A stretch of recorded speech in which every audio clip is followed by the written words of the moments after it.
नमस्कार, मैं हूं money blue express news channel से। जनपद मेरठ के थाना नौचंदी क्षेत्र स्थित आरएनएस क्लिनिक में नॉर्मल डिलीवरी कराने आई महिला की हालत बिगड़ी। गर्भवती महिला अंजना शर्मा और उनके परिजनों का आरोप है कि क्लिनिक की डॉक्टर आतिया सना ने भर्ती करने के बाद लगाया इंजेक्शन लगाने के बाद गर्भवती महिला की हालत बिगड़ती चली गई और आनन फानन में आरएनएस क्लिनिक की डॉक्टर आतिया सना ने गर्भवती महिला को दूसरे हॉस्पिटल में भर्ती कराया, जिसमें ऑपरेशन के दौरान मृत शिशु का जन्म हुआ।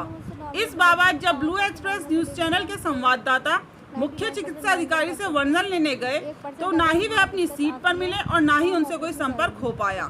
Blue express news channel Meerut से विजय वर्मा की रिपोर्ट। एक बोतल से लगाई थी, उसमें इंजेक्शन डाला और दवाई रखी थी, तो मेरी 2 बजे करीब हो गई, हालत बहुत ख़राब। किस तरीके से आपकी हालत मतलब ख़राब हुई? कैसा आपको फील हुआ उस इंजेक्शन को लगने के बाद? उस इंजेक्शन के लगने के बाद मेरी हालत हो गई कि मेरे जो पेशाब की थैली है वो फट गई थी, पानी की थैली होती है जी, और प्यास इतनी लग रही थी और आंखें मेरी एकदम चढ़ी हो गई थी और बच्चे की धड़कन कम हो गई और एकदम फिर कहने लगी कि आप यहाँ पे डॉक्टर नहीं मिल रहे हैं और ऑपरेशन। क्या नाम है उन डॉक्टर ने जिन्होंने आपको इंजेक्शन लगाया था? आतिया सना। क्या नाम है आपका? मेरा नाम अनुज है। आप कौन लगते हैं इनके? मैं पति हूँ इनका। क्या मामला हुआ? कितने दिन पहले आपने इनको जो हॉस्पिटल में एडमिट किया था, उसके बाद यहाँ पर एडमिट करना पड़ा? सर हमसे 12 बजे करीब हम वहाँ थे, 12 बजे करीब इन्होंने एडमिट करा। एडमिट करने के बाद जो है इन्होंने ये बोल दिया कि नॉर्मल डिलीवरी हम करेंगे जी। उससे पहले भी 2-3 बार मैं कंसल्ट कर चुका था। मैंने कहा जी आपके हाथ में है, अगर नॉर्मल का तो आप कराओ, अगर नहीं है आपके हाथ में तो बताओ। कहने लगे नहीं, अगर नॉर्मल नहीं भी होगा ना 1% तो हम सर्जरी भी यहाँ पे कर देंगे, हमारे यहाँ पे वो भी है सब चीज़ें, सारी सुविधा। वो चीज़ ना कर करके इन्होंने 12 बजे करीब एडमिट करा। एडमिट करने के बाद 3-4 बजे करीब यहाँ से 2 बजे 4 बजे बच्चा यहाँ पे हुआ है और इतनी ज़्यादा मतलब हालत ख़राब कर दी कि पेशेंट की आंखें बिल्कुल ऐसी हो गई जैसे ये भी गई एकदम।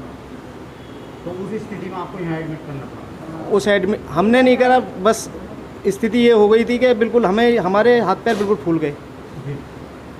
सर्जरी का कोई इक्विपमेंट नहीं उनके पास वहाँ पे होना चाहिए था। जब आप गारंटी ले रहे हो, पूरी गारंटी उन्होंने ली वहाँ पे, लेकिन गारंटी के बाद वो चीज़ थी नहीं वहाँ पे मौजूद। वहाँ से हमसे बोल दिया गया डॉक्टर ही नहीं है और हमने कहा डॉक्टर ऐसे कैसे नहीं है डॉक्टर, कहाँ हमें कोई व्यवस्था कराओ, किस तरीके से। कोई व्यवस्था इस तरीके की कुछ नहीं, बिल्कुल भी। बस यहाँ ला करके। अच्छा, पिछले 9 महीने की अगर मैं बात करूँ तो आपकी जो पत्नी है, इनका इलाज कहाँ पर चल रहा था? प्यारे लाल हॉस्पिटल के अंदर हमने कागज़ वगैरह भी सब चीज़ तैयार वगैरह करा लिए थे वहाँ पे। लेकिन तो आपने ऐसी क्या स्थिति हुई कि आपको जो है प्यारे लाल अस्पताल आप नहीं गए और आप उस अस्पताल के अंदर डिलीवरी के लिए पहुँचे? यहाँ से इन्होंने नॉर्मल के लिए हमसे बोल दिया था।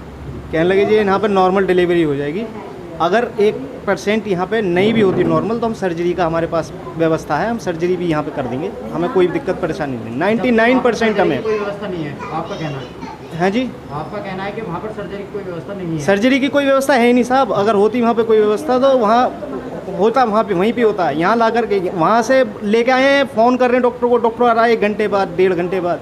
इतनी बुरी हालत ये है यहाँ पे। यहाँ ला करके इन्होंने जो है ये चीज़ हुई।